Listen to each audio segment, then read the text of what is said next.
So one thing to consider whenever you dramatically change your training program is that your joints, your ligaments, and your tendons are probably going to take a bigger hit than the actual muscles themselves.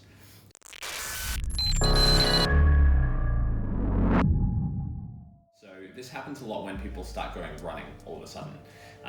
Your actual lung capacity will hold you back, but it will adapt very quickly.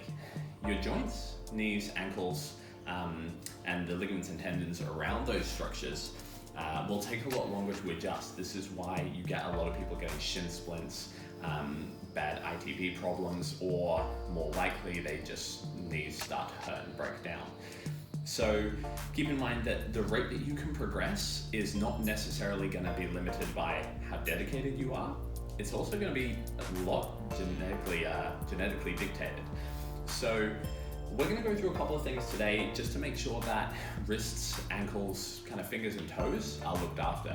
Because I think that's one thing is when we start transitioning to more home-based programs, people are going to start loading up their wrists a lot more than they ever have before. So what I wanted to start with today is just going through a few basic structures of the wrist, basic function rather. If you look at your own wrist, we've got quite good range for extension, quite good range for flexion.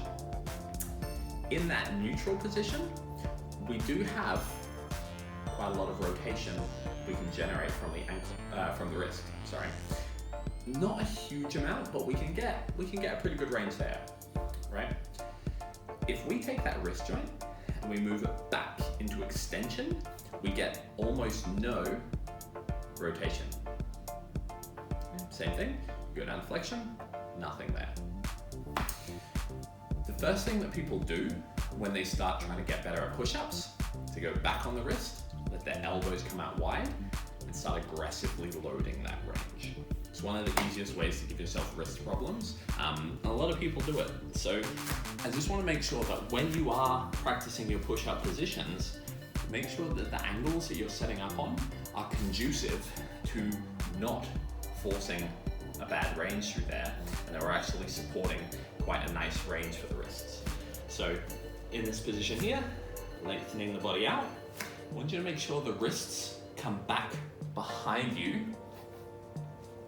Sorry, elbows come back behind you, chest comes down to the ground, rather than letting the elbows immediately flare wide, which is what a lot of people do. That's the first thing.